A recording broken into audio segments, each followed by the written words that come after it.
आकाशवाणी भोपाल से प्रस्तुत हैं प्रादेशिक समाचार।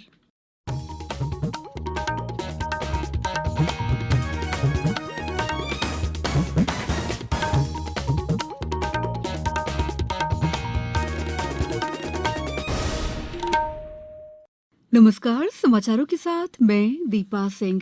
सबसे पहले मुख्य समाचार। India smart cities award contest में इंदौर को मिले 6 पुरस्कार। भोपाल, जबलपुर, ग्वालियर और सागर को भी अलग अलग श्रेणियों में मिले पुरस्कार। केंद्रीय मंत्री मीनाक्षी लेखी ने कहा, भारत को विश्व गुरु के रूप में स्थापित करने का ये है स्वर्णिम अवसर। खंडवा की श्री सिंगाजी ताप विद्युत परियोजना डुंगालिया ने 150 दिनों से लगातार विद्युत उत्पादन का बनाया कीर्तिमान। और प्रदेश भीषण गर्मी की चपेट में, कई शहरों का औसत तापमान 43 डिग्री सेल्सियस से ऊपर पहुंचा। अब समाचार विस्तार से। केंद्रीय आवासन और शहरी कार्य मंत्री हरदीप सिंह पुरी ने आज सूरत में India smart cities award contest 2020 में विभिन्न श्रेणियों में उल्लेखनीय कार्य करने वाले स्मार्ट सिटी को पुरस्कार वितरित किए। इंदौर को 6 पुरस्कार मिले हैं। भोपाल, जबलपुर, ग्वालियर और सागर को भी अलग अलग श्रेणी में पुरस्कार मिले हैं। राज्यों की श्रेणी में मध्य प्रदेश को दूसरा स्थान मिला है। इंदौर को सूरत के साथ ओवरऑल विजेता का खिताब हासिल हुआ है। इसके अलावा इंदौर को पर्यावरण निर्माण, अपशिष्ट और कचरा प्रबंधन, सांस्कृतिक विरासत संरक्षण परियोजना, अर्थव्यवस्था, कार्बन ऋण वित्त पोषण तंत्र और अभिनव विचार की श्रेणियों में पहला स्थान हासिल हुआ है। कल्चर थीम में डिजिटल म्यूजियम बनवाने पर ग्वालियर को तीसरा स्थान मिला है। अर्बन एनवायरनमेंट थीम में संयुक्त रूप से भोपाल और चेन्नई विजेता घोषित हुए हैं, जबकि सिटी अवार्ड में राउंड 1 में जबलपुर को तीसरा और राउंड 3 में सागर को दूसरा स्थान मिला है। केंद्रीय विदेश मामले तथा संस्कृति राज्य मंत्री मीनाक्षी लेखी ने कहा है कि भारत को विश्व गुरु के रूप में स्थापित करने का ये स्वर्णिम अवसर है।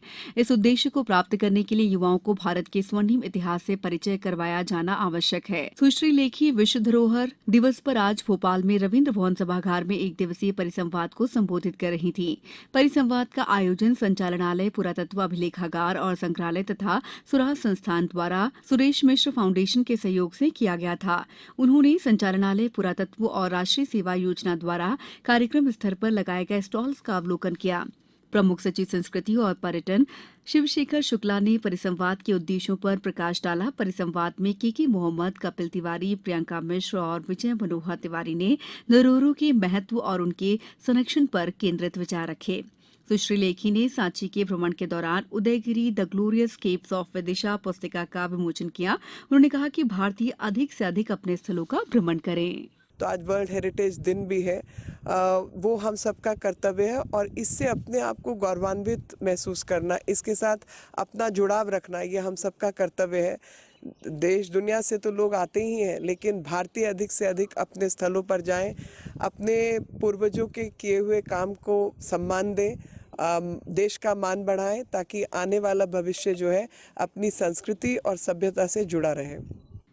कृषि मंत्री नरेंद्र सिंह तोमर ने आज नई दिल्ली में एक समारोह में पौध संरक्षण विभाग के 2 ऑनलाइन पोर्टल कीटनाशक व्यापक पंजीकरण CROP और संयंत्र संगरोध प्रबंधन प्रणाली PQMS का उद्घाटन किया। इस अवसर पर उन्होंने कहा कि ये पोर्टल व्यापारियों को निर्यात और आयात में मदद करने के अलावा अन्य बाधाओं को दूर करने में सहायक होंगे। श्री तोमर ने कहा कि कृषि क्षेत्र को बढ़ावा देने के लिए सुधार लाना, अनुसंधान को बढ़ावा देना और नवीन तकनीकों का उपयोग समय की जरूरत है। कृषि में ड्रोन की उपयोग के लिए ड्रोन नीति के बारे में कृषि मंत्री ने कहा है कि ड्रोन तकनीक कीट नियंत्रण में बहुत प्रभावी उपकरण साबित हुई है।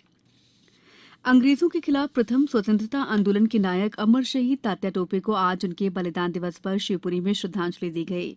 शिवपुरी में ही तात्या टोपे को फांसी दी गई थी। बलिदान स्थल पर कलेक्टर अक्षय कुमार सिंह, पुलिस अधीक्षक राजेश सिंह चंदेल और मध्य प्रदेश पाठ्य पुस्तक निगम के उपाध्यक्ष पैरात भारती सहित कई लोगों ने पुष्पांजलि अर्पित की। यहां शहीदों की स्मृति में एक प्रदर्शनी भी लगाई गई है। वहीं संस्कृति विभाग, सुराज संस्थान संचालनालय और जिला प्रशासन द्वारा 2 दिवसीय शहीद मेला लगाया गया है। समाचारों में वक्त है ब्रेक का। ये समाचार आप आकाशवाणी भोपाल से सुन रहे हैं। हमारे समाचारों को आप कभी भी और कहीं भी अपनी सुविधा के अनुसार सुन सकते हैं। ये समाचार बुलेटिन YouTube, ट्विटर और फेसबुक पर AIR न्यूज भोपाल पेज पर सुने जा सकते हैं। इसके अलावा आप हमारी वेबसाइट newsonair.nic.in पर या AIR न्यूज ऐप पर भी ये समाचार सुन सकते हैं। ब्रेक के बाद समाचारों में आपका एक बार फिर स्वागत है। Madhya Pradesh power generating company की श्री सिंगाजी ताप विद्युत परियोजना डोंगालिया खंडवा की 600 मेगावाट स्थापित क्षमता की यूनिट क्रमांक 1 ने 150 दिनों से लगातार विद्युत उत्पादन करने का नया रिकॉर्ड बनाया है। ये यूनिट 19 अक्टूबर 2021 से आज तक निर्बाध बिजली उत्पादन कर रही है। ये यूनिट वार्षिक मेंटेनेंस के बाद केवल एक रिजर्व शटडाउन का साथ 215 दिनों से सतत क्रियाशील है। खास बात यह है कि श्री सिंगाजी ताप विद्युत परियोजना डोंगालिया में कोयले की कमी के बावजूद अनवरत विद्युत उत्पादन किया जा रहा है। देश में गरीबी 2011 की तुलना में 2019 में 12.3% कम हुई है। वर्ष 2011 में 22.5% गरीबी थी, जो 2019 में घटकर 10.2% रह गई है। विश्व बैंक के नीतिगत शोध पत्र के अनुसार शहरी क्षेत्रों की तुलना में ग्रामीण क्षेत्रों में गरीबी तेजी से घटी है। वर्ष 2011 से 2019 के दौरान ग्रामीण क्षेत्रों में गरीबी में 14.7 जबकि शहरी क्षेत्रों में 7.9% की कमी आई है। शोध के अनुसार छोटी जोत के किसानों की आय में बढ़ोतरी हुई है।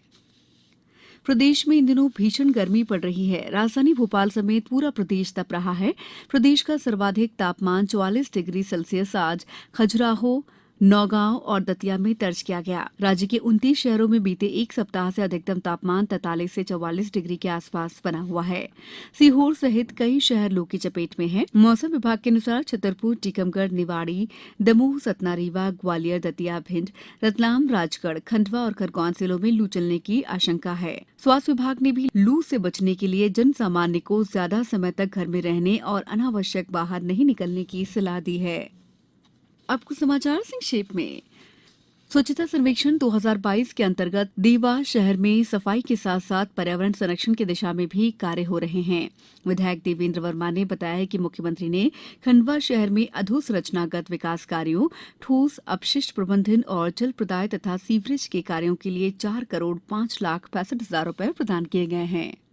केंद्रीय सामाजिक न्याय मंत्री डॉक्टर वीरेंद्र कुमार ने आज छतरपुर जिले के वजावर सामाजिक न्याय और समरसता पखवाड़े के तहत राजा तालाब में साफ सफाई की। सीधी जिले के रामपुर नैकिन थाना क्षेत्र में अवैध निर्माण पर बुलडोजर चलाकर प्रशासन द्वारा आज 70 लाख रुपए की सरकारी भूमि अतिक्रमण मुक्त कराई गई। कटनी में अंतर्राष्ट्रीय मातृभूमि दिवस पर 22 अप्रैल को विभिन्न गतिविधियों का आयोजन किया जाएगा। आगर मालवा में सांसद महेंद्र सिंह सोलंकी ने शहीद अरुण शर्मा की स्मृति में स्मारक के लिए 5 लाख रुपए और मुक्त धाम विकास के लिए 10 लाख रुपए देने की घोषणा की। छिंदवाड़ा में मध्य प्रदेश डे राज्य ग्रामीण आजीविका मिशन द्वारा 18 अप्रैल से 12 मई तक प्रातः 11 बजे से शाम 4 बजे तक जिले की 10 जनपद पंचायतों में विकासखंड स्तरीय रोजगार शिविरों का आयोजन किया गया है। इंदौर में पर्यावरण संरक्षण और वायु प्रदूषण रोकने के लिए नरवई चलाने पर प्रतिबंध लगा दिया गया है। इंटरनेशनल कंफर्ट टेक्नोलॉजीज को मंडला जिले के मनेरी में 29 एकड़ भूमि आवंटित की गई है। कंपनी प्रदेश में 180 करोड़ रुपए का निवेश करेगी। इस बुलेटिन में बस इतना ही। दीजिए इजाजत। नमस्कार।